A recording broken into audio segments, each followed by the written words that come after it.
Okay, so get ready because this deep dive is, it's a story that sounds like it's straight out of like a Hollywood movie, but it's real. We're talking about Natalia Grace. Yeah. And it's getting the whole Hollywood treatment anyway because it's going to be a Hulu series called Good American Family, Wow. Okay. starring Ellen Pompeo, Oh, wow. from Grey's Anatomy. Yeah. But here's where it gets interesting. This isn't like your typical ripped from the headlines kind of thing. This is a real life mystery. And Yeah. it leaves everyone asking, like, who is Natalia Grace Right. and what really happened? Yeah. It's a real head scratcher, this one, because, it really makes you question like everything you think you know about family Yeah. and about trust. Because you've got these two completely opposing sides of the story. Each one's got all these complicated details, and you're like, well, which one is it? So let's start with what we know for sure, okay? Back in 2010, Christine and Michael Barnett, a couple from the Midwest, they adopted Natalia from Ukraine. And at the time, they thought she was 6 years old and she has dwarfism.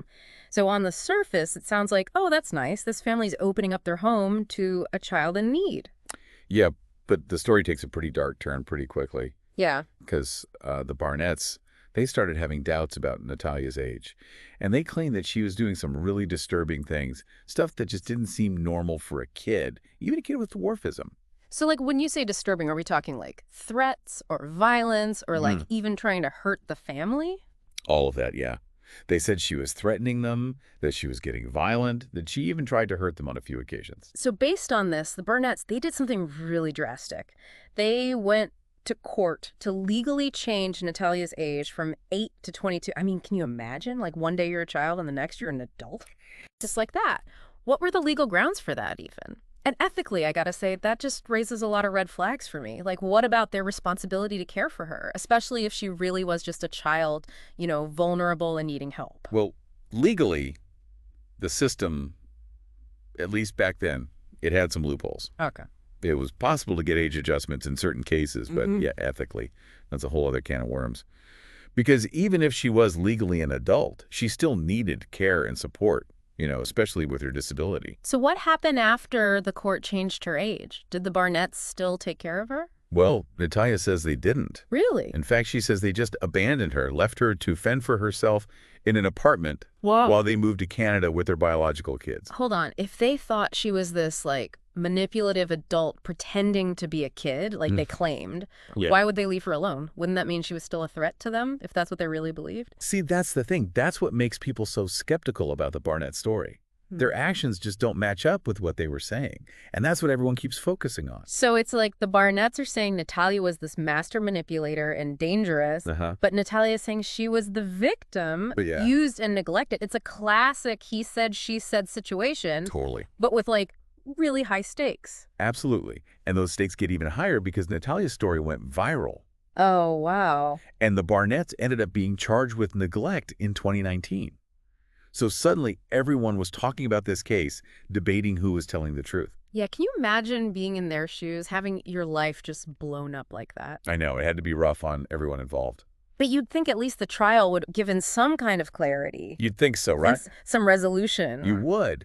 But get this, the charges against the Barnetts, they were dropped. Seriously. Yeah. So officially, there's no answer. Oh, wow. No one's guilty. No one's innocent. It's like this legal limbo. Yeah. And it just makes the whole thing even more mysterious. Okay, so we're left with a family that's fallen apart, a legal system that couldn't give us a straight answer, and everyone's still wondering what the truth is. And now Hulu is coming in with this show, Good American Family. But how do you even begin to tell a story this complicated when no one knows what really happened? Well, from what we've heard, the series is going to try to show us all the different points of view. You've got the Barnett side, Natalia's side, and then others who are involved. So it seems like they're trying to be more nuanced, Right. Like they're going to explore how everyone sees things differently, how our bias is playing into it, and how hard it is to find the truth when you've got so many contradictions. So it's not just another true crime show trying to figure out who did it. No, it seems like it's more about the why than the who. Even Ellen Pompeo, who's playing Christine Barnett, she's said that it's not meant to be an exact retelling of what happened. It's more like a dramatic interpretation, something to make you think and talk about it, not necessarily give you all the answers.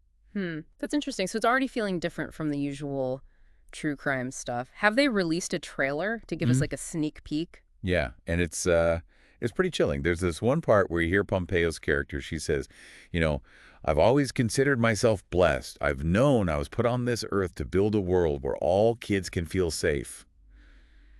But then the visuals change, like something dark is coming. Ooh, okay. It's like they're telling you, hey, things are not what they seem. Yeah, I'm getting goosebumps just thinking about it. Good trailer. Who else is in it? Any other big names besides Pompeo? Oh, yeah. It's a pretty star-studded cast. Yeah. You've got Mark Duplass playing Michael Barnett, and Imogen Faith Reed is playing Natalia Grace, which I bet was a tough role to take on. And then there's Dule Hill, Christina Hendricks, Oh, wow. Siriu Blue, too. So, yeah, they definitely went all out with the casting. I have to imagine, though, with a story this controversial and a cast that big, there's got to be some pushback, right? Are people worried about how it's going to be portrayed? Oh, for sure. Some critics are saying they're worried about it being too sensationalized, like they're just trying to exploit the trauma for entertainment. And others are like, how can you even try to be objective when the real-life case is still unsolved? Which, it's a fair point. It makes you think, though, like, why are we all so fascinated by this story? What is it about Natalia Grace that keeps drawing us in? I think it's because, at its core, it's about things we all relate to, Yeah. Trust, betrayal, Yeah. the messiness of families. It makes you think about the people you let into your life and how far you'd go to protect your own family. Yeah. So it's not just about one family's drama. It's something that speaks to all of us. And it's even more complicated when you throw adoption into the mix. Right. It really makes you think about all the vulnerabilities involved when you're bringing someone into your family that you don't really know. And this case also brings up something really important that we don't always talk about enough, like the challenges that kids with disabilities face, and neurodivergent people too. Exactly. And you might be wondering, what's neurodiversity? Well, it's basically the idea that neurological differences, things like autism or ADHD, they're not disorders, they're just variations in how our brains work. So it challenges this idea that there's one normal brain, and it's all about accepting and including people who think and learn differently. So with Natalia, her dwarfism and maybe some other neurodevelopmental differences we don't know about, that adds a whole other layer to understanding her needs. Absolutely. And how the Barnetts might have perceived them and how they handled them or didn't. Right, and it points to a bigger issue in society. A lot of times, families raising kids with disabilities, they just don't get the support they need. The resources, the understanding, the acceptance, it's often not there, and it puts so much strain on families. That's true. It makes you wonder how much of what happened with the Barnetts was because they were struggling to cope with a situation they weren't prepared for. And it's heartbreaking to think about all the challenges Natalia might have faced, not just because of her disability, but also because of everything that happened with her adoption and that whole legal age change thing. It's just a lot to process. Yeah, it really highlights how much more we need to do as a society to support families who are dealing with these kinds of challenges. It's not just about the kids, it's about the whole family. And we also have to think about the cultural context here. Yeah. We're talking about a Ukrainian orphan adopted by an American family. That right there is going to bring up cultural differences, maybe some communication problems, even unconscious biases. Right. I mean, think about it from Natalia's point of view. She's in a new country, new family, new culture, Right. all while dealing with the challenges of her disability. It's a lot for anyone, let alone a child, to handle. It reminds us that adoption, it's not a simple fix. It's complicated, and it needs a lot of thought, preparation, and ongoing support. This brings us back to Good American Family and what kind of impact it might have.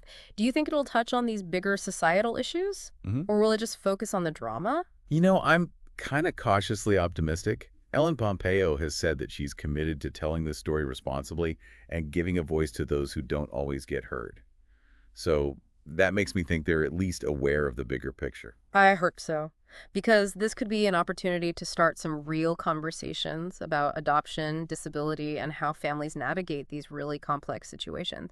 It could be more than just entertainment. It could be something that makes people more empathetic and understanding. That's definitely the hope. If they can show all the different perspectives and not try to make it too simple, it might encourage people to really think about this case and all the issues it reflects. Okay, so we've established that this case is just this tangled web of conflicting stories, unanswered questions, and big societal problems.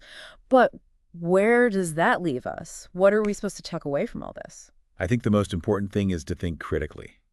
We can't just believe one side of the story without questioning it. We have to look at things from different angles, Right. consider our own biases, and be open to the possibility that we may never know the whole truth. And that's kind of unsettling.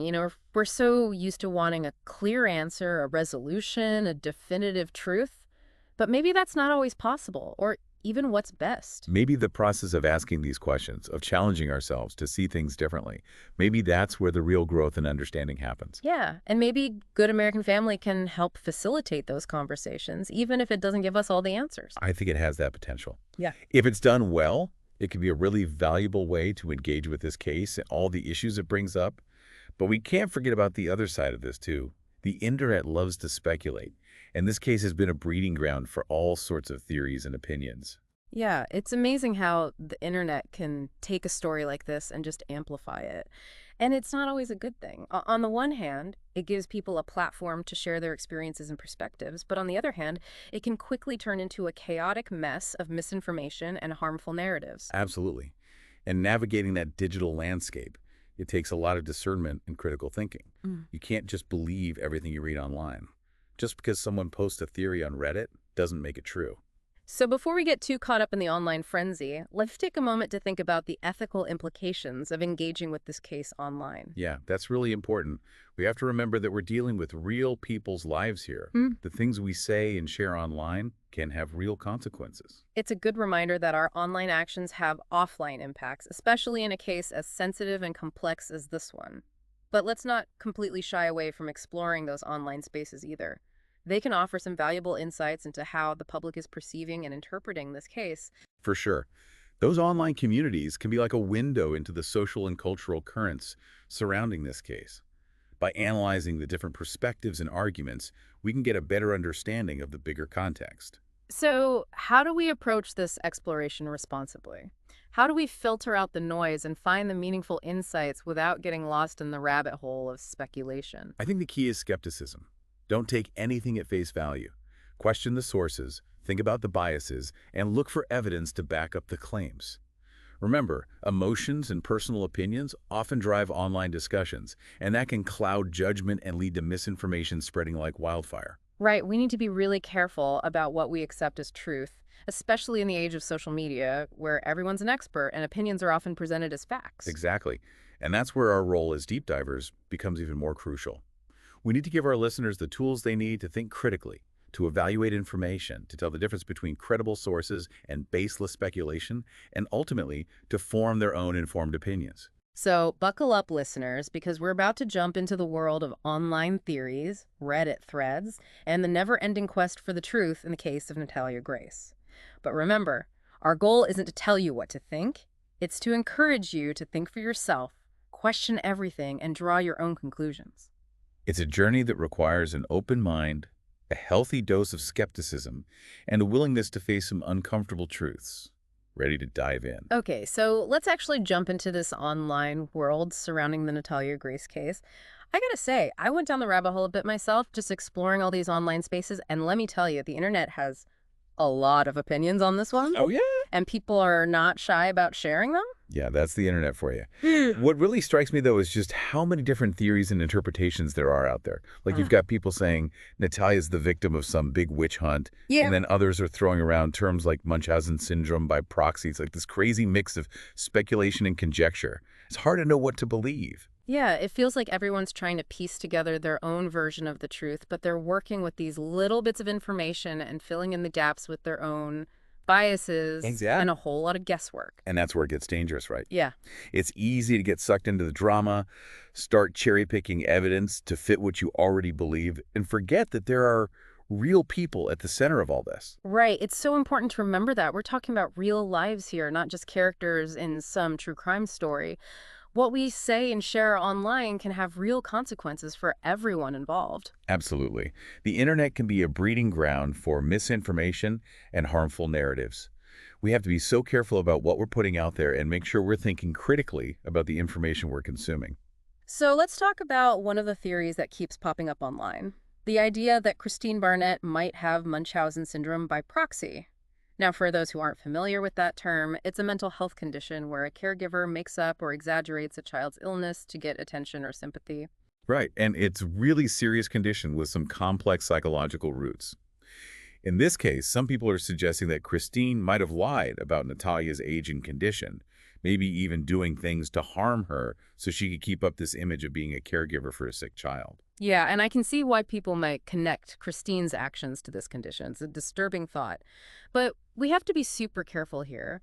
Munchausen syndrome by proxy is a serious diagnosis, and it should only be made by a qualified mental health professional, not by people on the internet. Exactly. We can't just throw around diagnoses like that.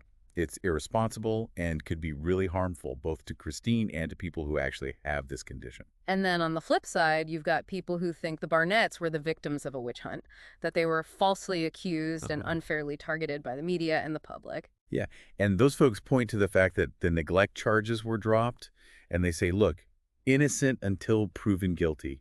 They argue that Natalia's story isn't reliable and that the Barnetts were just trying to protect themselves and their other kids from someone they saw as a threat. And that brings up a really important point about due process and the presumption of innocence. But we also can't forget about Natalia's side of the story. We have to take her allegations of abuse and neglect seriously. Just because the legal system didn't come to a clear conclusion doesn't mean her experiences don't matter. And this is where it gets so complicated. Both sides have some valid points, and it's really hard to know what the truth is. We're just left with this cloud of uncertainty hanging over everything. Yeah, it's a good reminder that sometimes the truth is messy and complicated. And maybe there isn't always a clear-cut answer, especially in a case where emotions are running high and people have such different perspectives. So how do we deal with that ambiguity? How do we engage with this case in a way that's responsible and thoughtful? I think honesty is key. We have to be honest with ourselves about what we know and what we don't know. And we have to be willing to question our own biases and be open to the possibility that we may never have all the answers. Yeah, that's a tough one for a lot of us, I think. We're so conditioned to want closure, to have a definitive answer. But maybe sometimes accepting that uncertainty is the most honest and responsible approach. It might be. And maybe instead of focusing on finding that one singular truth, we should be looking at the complexities and contradictions and really wrestling with those. It's about recognizing that there are multiple perspectives, multiple interpretations, and the truth is often somewhere in the gray areas. It's a good reminder that our understanding of the world is always limited, you know? We can't possibly know everything. And that's okay. Understanding isn't something you achieve overnight. It's a process. It's something you keep working towards. And I think by engaging with this case thoughtfully and critically and with empathy, we can all learn from it and grow and broaden our perspectives. Well, as we wrap up this deep dive, I think what sticks with me most is just how incredibly complex this whole situation is, and all the questions it raises about family, about trust, and about how we go about searching for the truth. It definitely makes you think, that's for sure. It also highlights how important it is to think critically, to be empathetic, and to engage with information responsibly, especially in the age of social media where things can spread so quickly. Couldn't agree more. So, to our listeners, we encourage you to keep exploring this case, to dig into the issues it raises, and to come to your own conclusions. Just remember to do it thoughtfully, with a critical eye, and with a healthy dose of skepticism. And remember, understanding is a journey, not a destination. And in the case of Natalia Grace, that journey is